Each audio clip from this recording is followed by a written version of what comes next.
This is the Storyworks Roundtable, where we have conversations about craft.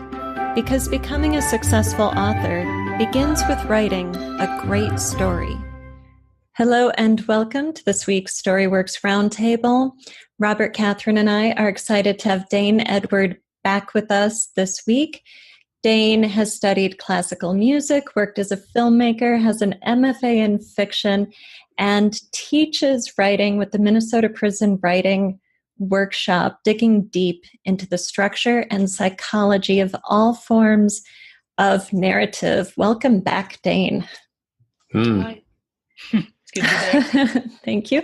So this week we wanted to talk about taking emotional risks in your creative writing. And Dain suggested this topic. He says it came up in a pedagogy group that he's a part of. He noticed a big difference between MFA students and his writing students in the prisons.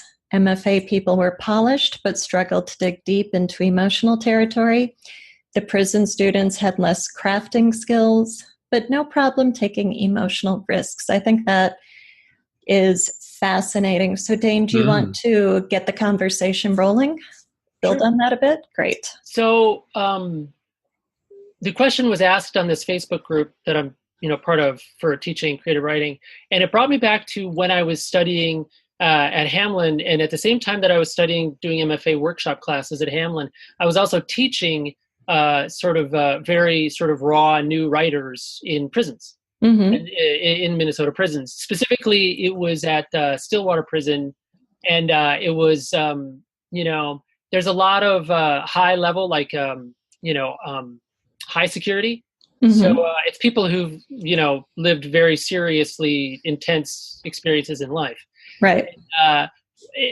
So I was doing both at the same time, and there was just this huge collision that was happening when, I would go to the prison writing class and I would work with people who, they would come in with stories written on napkins and really raw, like collages of all these things, but it would always be so intense and rich. Like the one in particular was this guy writing, he's writing about, it's fiction, about a character who is in solitary confinement in like the deepest, darkest basement of a prison. And all night long, well, he can't tell day from night because it's the lights on all the time, but he keeps getting visited by the ghost of his son. And so he's, in the story, the character's trying to figure out how to manage this. Does this mean his son is dead? And the fact that he's never going to be able to see his son again. And, it's just this character's wrestling with everything that this experience sort of brings.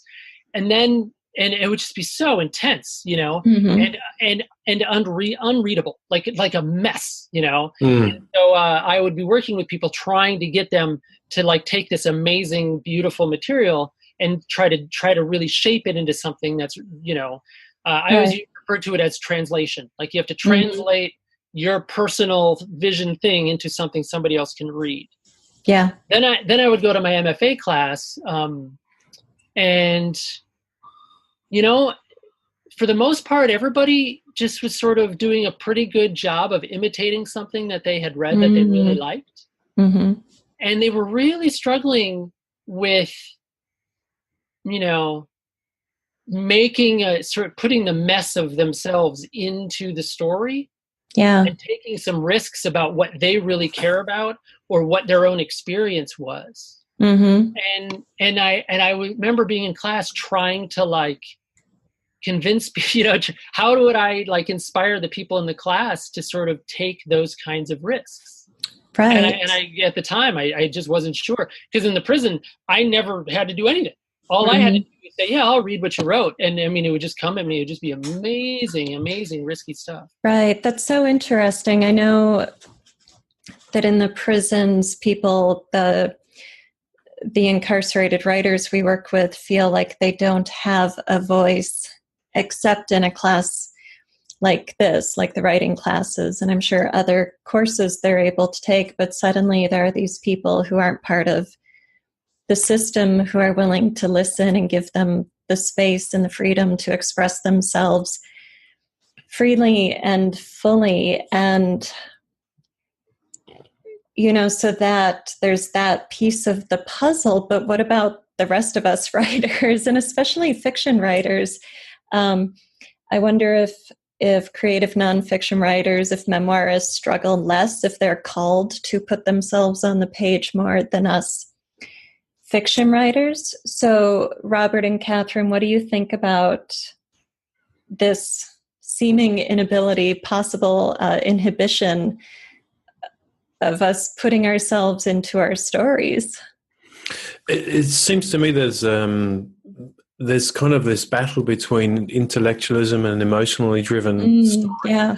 And maybe, we can be, even on this show, we can be unbelievably fascinated with the minutiae of story and what makes it great, what turns a terrific sentence into a sentence that blows people away.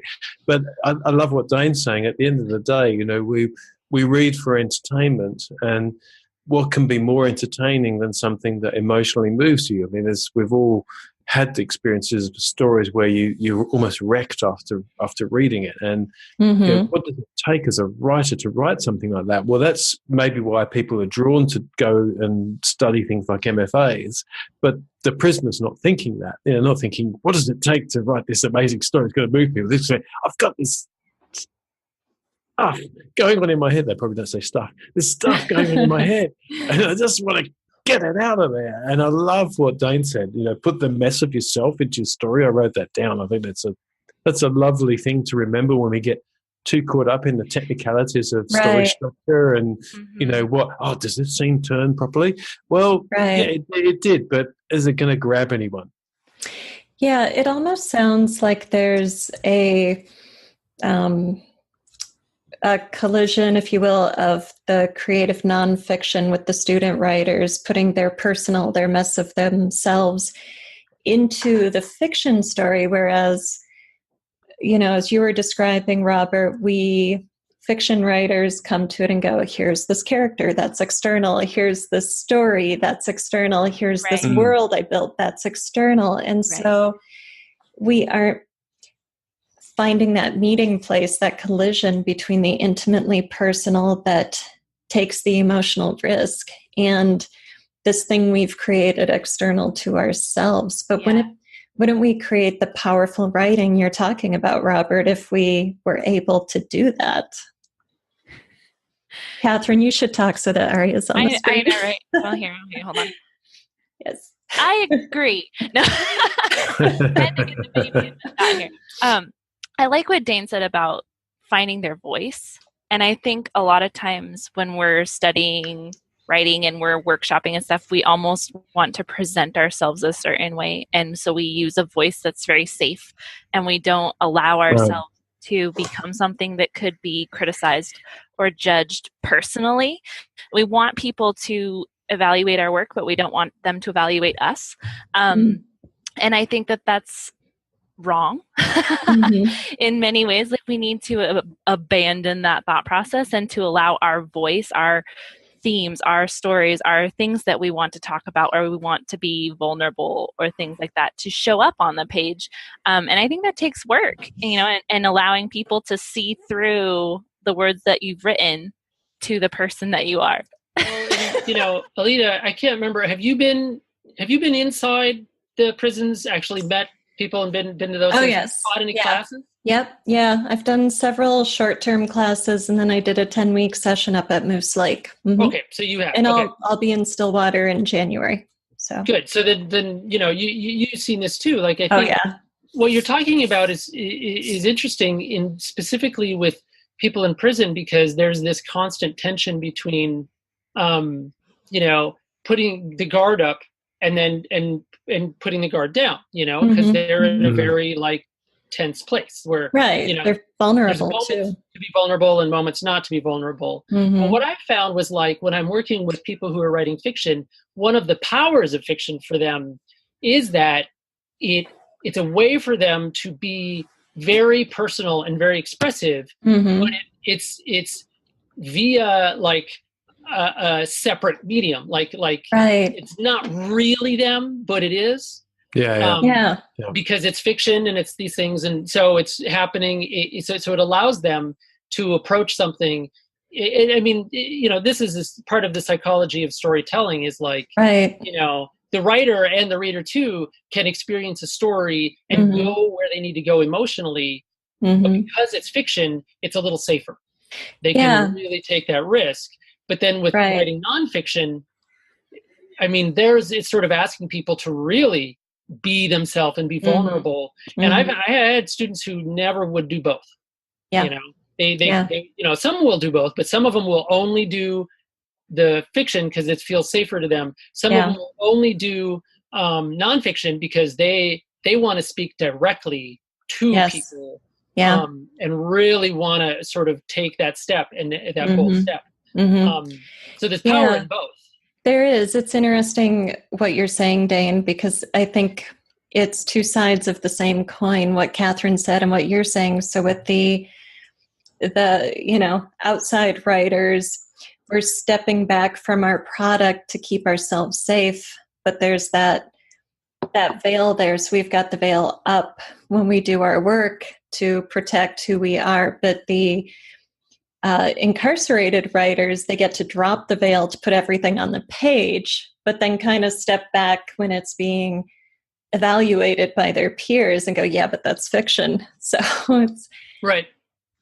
But even so, and I think part of why I wanted to talk about this in the first place is that even in the fiction writers, like they were, they're taking the kinds of risks that I just wasn't seeing in the graduate level classes.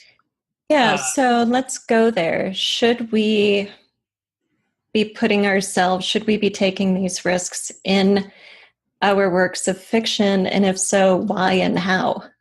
Well, what do the risks look like? That's part of what I'm curious too. Like, what do you guys think? What does it look like when you're actually taking a risk in your fiction? Can you give me an example of something that you felt was risky? Yeah. So I will do a little opening up here. So years ago, obviously, many years ago, I lost a baby due to a birth defect. And I tried to write about it as CNF, as creative nonfiction. I tried essays, I tried memoir. It was all crap. It just wasn't my form. And then I wound up writing the novel A Stone's Throw. And the characters are nothing like me. The scenario is nothing like me. And, but it took the truth of the experience and it became a novel about other people, about other worlds, about, but it took the risk, the emotional risk of telling the story and putting it out there in the world. But then just like the writers, your student writers you've been describing, Dain, I didn't have to own the experience. My name's on the book. So I owned the characters, the story, the world, the research, the emotional engagement, but I didn't have to tell people that the germ of that book was that experience. Until now. Yes, I just did. I just confessed to all the world. So, yeah, feels a little weird. Feels like an emotional risk. Mm-hmm. I think that's what you're talking about, the truth, right? The underpinning truth is an emotional truth that you are taking a risk in exposing the fact that you can write that well. You can tell that truth through that story because you have experienced an emotion. Same truth, right? The same underlying emotional voice or truth that you're saying. So I think if you don't take the emotional risks, if you don't acknowledge the things that are deep within yourself, or the pain, or the heartaches, or the experiences that are true to you, then you can't express them necessarily truthfully in your characters. And that's when your characters become hard to relate with or hard to understand, or their motivations don't come off as true. It can be beautiful prose, but if we don't relate to the characters' emotions because you as the author don't relate to the character's emotions or don't put that truth in there, then it becomes flat. Yeah, agreed. And I think too, putting our emotional vulnerability into our fiction to actually go there and take those risks can be a way of exercising those demons, like the student who wrote about the ghost of his son in solitary confinement. We don't assume he actually had a visitation from the ghost of his son.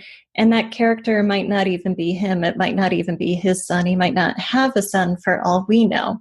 But there's some emotional truth, some underlying experience that from which that story was born. Not even informed the story because it's deeper than that. But that story was born out of his truth. Yeah. Yeah, I mean, we write fiction and we want people to read it and to, I mean, there really is a biological thing that happens in our brains, right? Where part of our brain thinks it's real. And that's why it's exciting. And so there's little details, there's lots of little things that are going to come through when we bring our real experience into the fiction that will fuel the reader, And so that's what I think I'm looking for, or what we want, So that's the trick, is to get to that stage. But that's also that's talking about the product, the end, the actual book. Part of this too, and we've both sort of alluded to this, is that we write as a process for ourselves. Yeah. And so even if somebody's not going to write a finished book that they're going to share, when they're writing these stories and they're really taking risks and bringing themselves into it, they're doing work, in themselves and in their world that is really powerful work. So that's part of it too for me. Yeah, I agree with that. And I think there's that kind of cliched phrase of writing as therapy, or using writing as therapy. And I like to hold that in a separate camp from writing as art or literature, but certainly they can merge. It can be both, especially in the process, in the writing, as you were saying, Dain, that and I didn't write the book as therapy, but at the same time, we have to be self-conscious enough to know that it just happens, right?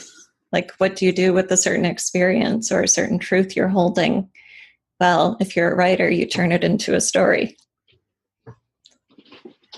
Yep. Yeah, I mean, I definitely struggle with this still, and I would say I'm only on the cusp of being able to be authentic on the page. I think I've struggled a lot with being a guy who lives inside his head a great deal. I'm not particularly emotional. I'm not particularly expressive. I'm a typical Englishman in that respect. Where I grew up, you didn't let these things out. And I started writing because I wanted to see if I could produce fiction, not because there was any burning thing inside of me. Although I do believe that Fritz Perl's idea, that which is most undone in our lives will drive us. So clearly there's something undone that I want to complete. And, when my father retired after a long corporate career, he unexpectedly turned to screenwriting, to playwriting, and had plays published, and where did that come from, Dad? I never saw that in you. And so maybe it's been a familial thing as well, but my inspiration was from obviously works that I loved. And so I think, to go back to what Dain said, I'm probably started out that way of trying to imitate art that I enjoyed. And it's been really difficult to get away from that. Still is now. I was inspired with my current work with a particular other work that I loved, and I'm specifically using first person present tense because that was how it was written. And I've never written that way before. And we're halfway through book 2 in doing that, but it's been more challenging in that respect because I've made a technical decision, if you like, that was inspired by a reading experience. It isn't necessarily true to my natural instinct. So it's a constraint, but I feel at the moment it's a constraint stuck in my head, and I like the idea that I've got to let more of my own mess out there for it to work. Yeah, so how do we let our mess out? Dain, do you have thoughts about this? And well, I wanted to sort of follow up a question sort of along those lines. So when you decided to do so just to sort of reiterate what you said. So you said you were writing something and you changed how you wrote, like you changed you said did you say present tense? Yeah, I've always written in the previous 4 books have been third person past, right? And I switched to never having written first person before. I've read a lot of it. And I read and reviewed as well. I used to run another podcast where we reviewed a lot of young adult fiction, and a vast majority of that is first person, and a big portion of that is first person present tense as well. So I read this work of science fiction, which is unusual for science fiction to be not in third person, and I was really drawn by the immediacy of it. I loved it. It is a fantastic story. It's a great trilogy, and is now on the 5th book in the second trilogy is just about to come out. And I was struck by that. I thought that would be a great something, a bit different. I suppose what was driving me was that would be different, and I could still write soaring science fiction like the masters that made you gasp with the both immensity and with the taking your way to somewhere else, which is what I love about science fiction. But it's definitely been more of a struggle to then nail down the actual voice. So yeah, I switched and just kind of wrote into the dark with that. It's been liberating, that's for sure, but also comes with its own challenges to find the voice. So I suppose I started out thinking, well, this is not me. And that's an interesting experience. Because that's something that makes me think about, like, that sounds like, at least in terms of process, that sounds very vulnerable. That sounds like you're taking a risk. And that part, that changing your process might draw something out of you, right, in the writing, in the characters, and who knows where, that might bring something new into the work that wouldn't have been there before. So I think that can be interesting, doing technical changes and using the process and the form to draw out some of those vulnerabilities would be an interesting way to try it. Yeah. So do you have writing techniques or pre-writing techniques you use to help yourself get to that mess on the page place in your writing, Dain?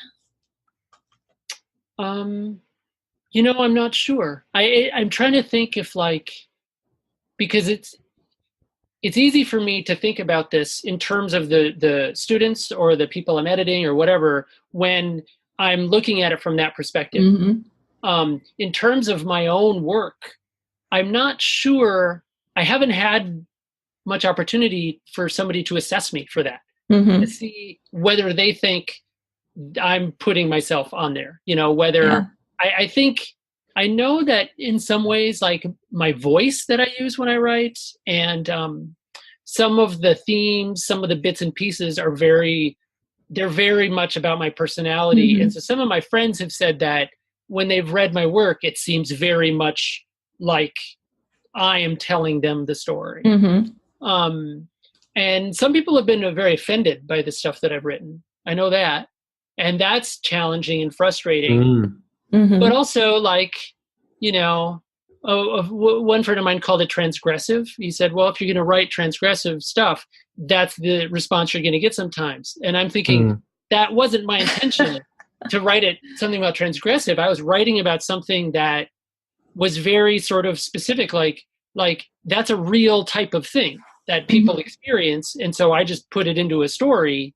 But it's apparently not the kind of story people read very often. Well, could you define transgressive or give us an example of what is upsetting? So the specific example about that was that I forget her name. So at the end of the Civil War, General Lee from the South, the head of the Southern, he had a slave that that had lived her whole life in his household, and she my sense is that she sort of managed the household to some degree.